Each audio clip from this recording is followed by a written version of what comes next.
They ignored the fact that you got chartered flights because of this girl. They ignored the fact that ratings were going through the roof because of this girl. Instead, they resented it because they said, yo, we were doing stuff long before Caitlin Clark got here, and y'all wasn't paying attention then. But now the young white girl comes along and y'all want to sit up there and shower all of this praise and all of this attention that was earned before she ever came along. The resentment is understandable, but it's not about Caitlin Clark. It's about what she represents. My point is, grow up. Just when you thought the WNBA was finally getting it together, finally ready to ride the Caitlin Clark rocket ship to sports relevance and serious dollars, they went ahead and tripped over their own shoelaces. And by that I mean Caitlin Clark, yes, the league's one-woman ratings machine just landed on the injury list. The Indiana Fever announced that star Caitlin Clark will be out at least 2 weeks with a left quad strain. Clark reported some pain in her leg Saturday after the team's loss to the New York Liberty. She subsequently underwent an MRI and was diagnosed with the strain on. Now, basketball fans are in meltdown mode. Talk shows are spiraling, and Stephen A. Smith, he's practically levitating from sheer outrage at the WNBA bullies, at Commissioner Kathy Engelbert, and most especially at Angel Reese, who still thinks people watch for her too, if you agree. With Stephen A. comment baby goat over baby giraffe down below. Let's go. Clark was the WNBA's Rookie of the Year last season and a first-team All-WNBA selection. So far, she's averaging 19 points and a league-leading 9.3 assists through 4 games this season. I could give a damn about that last part.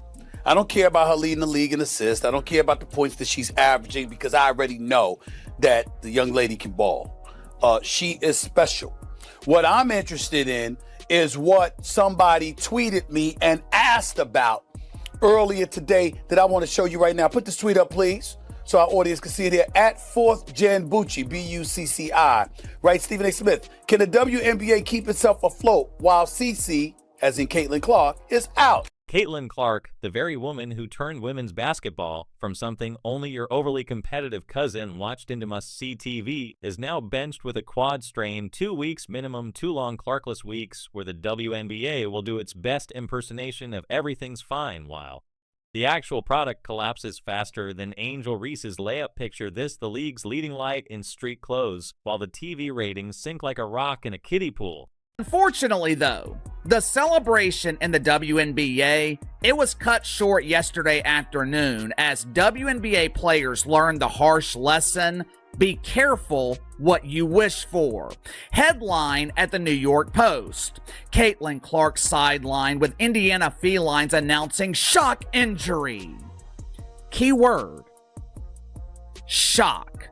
This injury was shocking, but not for reasons that you may think. It's Stephen A. Smith, ESPN's resident hype machine, did not just comment he went DEFCON 1, while other voices in the league gave us their best polite shrug. Stephen A. came in like a human Molotov, torching every bad take and bad decision that led us here. And let's be honest, someone had to do it. Everyone else is out here whispering sweet nothings and pretending Caitlin isn't the reason their direct deposit hit on Time Fanatics.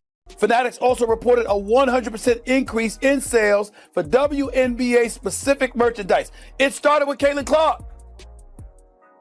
And so now that we know all of this, and we've known that for months, now we get to turn around and look and see what exactly is it that the league will do knowing that she's out for the next 2 weeks. I'm not saying I know for sure what's going to happen, but I have an idea. And we've known that for months now. We get to turn around and look and see what exactly is it that the league will do knowing that she's out for the next 2 weeks. I'm not saying I know for sure what's going to happen, but I have an idea. This man didn't just speak up, he held court like a man who'd been waiting to dunk on the league's ineptitude for months, while WNBA executives were out to lunch trying to act like Caitlin Clark isn't the one keeping the lights on. Stephen A. was busy slapping down receipts. He laid it out so clearly, it was like watching math class with fireworks. Oh, you think the league can survive without Caitlin Clark? He asked basically. Cool story, bro. Check the numbers and try not to cry. Thanks to Clark, Indiana led the league in attendance both at home and on the road. The Fever averaged 17,035 fans at home and over 15,000 on the road. 4 teams moved home games to bigger arenas when Indiana came to town to accommodate more fans. That's about Caitlin Clark. How do we know this? Attendance for the entire league was up nearly 50% last year, according to data from across the timeline, and Indiana led all teams with an average attendance of 17,035. That was up 319% from Games this year are pulling an average of 1.178 million viewers. When she's out just 394,000, that's not a drop. It's a plunge off a cliff. That's a 3 times crater in viewership, and you've still got players like Angel Reese. Wondering why Clark gets more camera time? Maybe it's because Caitlin doesn't treat the ball like a bowling pin and actually makes people want to watch wheel. We'll find out. We don't know yet, but I'm going to be really, really interested in seeing, Molly, what kind of effect this has on the WNBA's ratings, because if for some reason there is a precipitous drop-off, then everybody needs to stand down and recognize the fact that the speculation or the assertions and assumptions about her being the golden goose is valid. Stephen A. didn't just wake up mad. This was the result of months of watching the WNBA fumble every golden opportunity. He's seen Cheryl Swoops throwing more shade than a beach umbrella, as if Clark wasn't dragging the whole league into the spotlight, and of course Reese couldn't resist turning every moment into her personal audition for America's next jealous teammate. You asked me about Caitlin. If you're going to break a record, to me, if it's legitimate, you have to break that record in the same amount of time that that player set it. Okay. Right? So if Kelsey Plum set that record in 4 years, well, Caitlin should have broke that record in 4 years.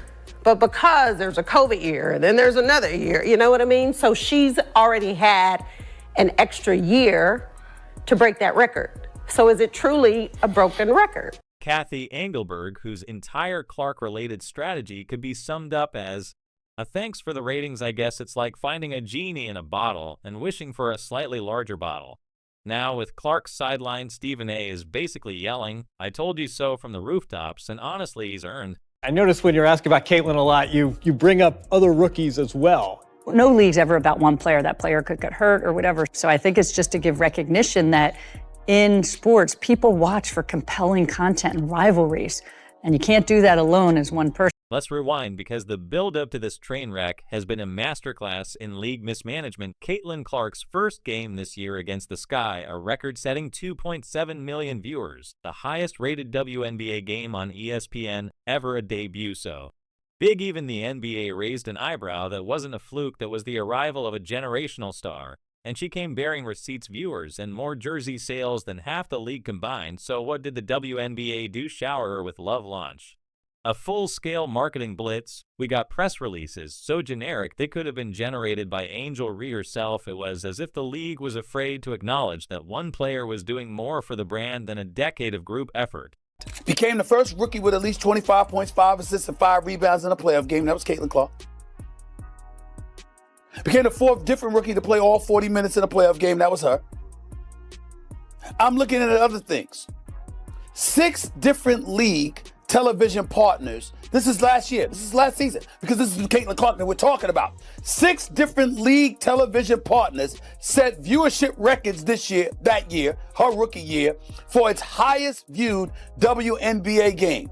Do you know every one of those games included the Indiana Fever? Bottom line, the WNBA had the golden goose, and they treated her like a regular bird. Stephen A. isn't just angry, he's delivering the reality check. The league desperately needs Clark. Is the draw the face the reason sponsors are calling? And if she's not protected, appreciated.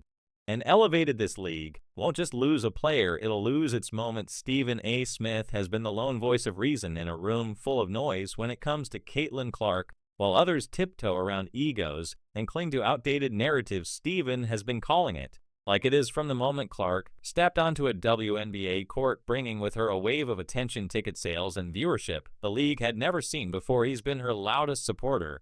And why? Because unlike the jealous murmurs from some ex-players who act like Clark's success is a personal slight, Stephen actually recognizes value when he sees it. There's real resentment out there, he said. tide lifts all boats. And if this is the magnetic traction that draws viewers to the WNBA, and her absence over the next 2 weeks due to that quad strain is providing further evidence of that, then everybody needs to accept it, stand down, and ride that wave. I'm going to be really interested in seeing how the ratings are going to look without her over the next 2 weeks. Let's make sure we come back and ask me this exact same question after she's been gone for those 2 weeks. Now the prophecy is unfolding right in front of us. Clark isn't missing some throwaway Tuesday night game against a team nobody remembers. She's sitting out marquee matchups, the kind of games ESPN salivates over her highly anticipated rematch with Angel Regan, multiple primetime national. Broadcast kaput. The financial hit is immediate and brutal. This isn't just Indiana missing a star player. This is the WNBA losing its entire gravitational pull. Clark isn't just putting up points. She's the main reason people show up to the arena, turn on their TVs, and buy those overpriced jerseys. Take her out of the equation, and suddenly the Indiana Fever looks like every other team desperately trying to stay relevant. You know what she brings to the table. But people wanted to hate because why? You had a bunch of players in this league that watched this young white girl come along and take the league by storm. And they resented it because they saw the marketing prowess that she had. They ignored the fact that you got chartered flights because of this girl. They ignored the fact that ratings were going through the roof because of this girl. Instead, they resented it because they said, yo, we were doing stuff long before Caitlin Clark got here. And y'all wasn't paying attention then. But now the young white girl comes along and y'all want to sit up there and shower all of this praise and all of this attention that was earned before she ever came along. The resentment is understandable, but it's not about Caitlin Clark. It's about what she represents. My point is, and here's the thing, the numbers back it all up. Even in a recent loss to the Liberty, yes, a loss, Clark managed to draw 2.22 million viewers on CBS. That's the second highest WNBA rating ever on the network, that kind of pull during a regular season game, unheard of. But without her, those numbers are going to drop like a rock. Picture the marketing execs trying to pitch ad space now. Well, we had 2 million viewers, but our stars' sideline sponsors are watching, networks are watching, everyone knows what's coming, and so does Stephen A., who's already loaded up the receipts for the inevitable ratings collapse, and oh, you know he's going to remind the WNBA every step of the way. I think Stephen A. is 100% correct on this. At the end of the day, you already see people actually saying, hey, I'm not watching for 2 weeks. I'm not tuning in for 2 weeks. And it's really bad news for the Mystics and the Sky, because both of those teams moved those games to big arenas. So it's like, now that she's not playing, what is that attendance going to look like? The viewership, right? The viewership is going to plummet. I already know, because majority of the people that's watching the Indiana Fever wants to see Caitlin Clark.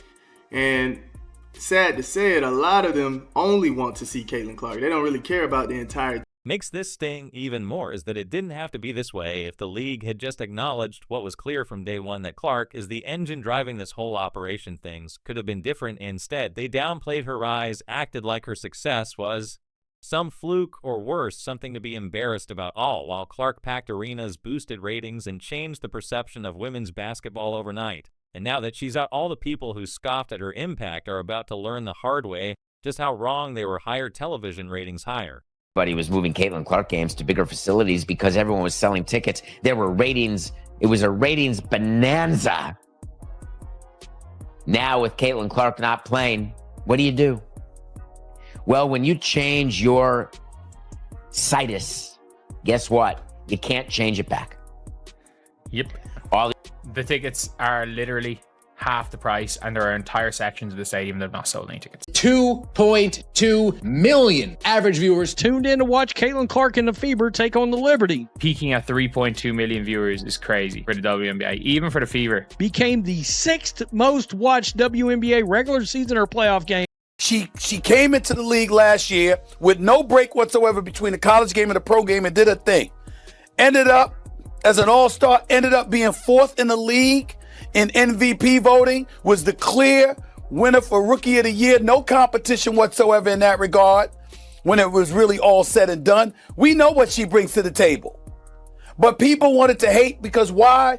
You had a bunch of players in this league that watched this young white girl come along and take the league by storm, and they resented it because they saw the marketing prowess that she had. With her sideline, those same fans are already checking out Steven Gets It. He sees what's really at stake here. This isn't about a twisted ankle or a pulled muscle. It's about whether the league is smart enough to recognize and nurture a once-in-a-generation star before it's too late. Steven knows what the WNBA leadership refuses to admit, that Clark is the linchpin between the league's struggling past and its potentially explosive future. Without her, they're right back to begging networks for airtime and hoping someone shows up to the games Clark's not.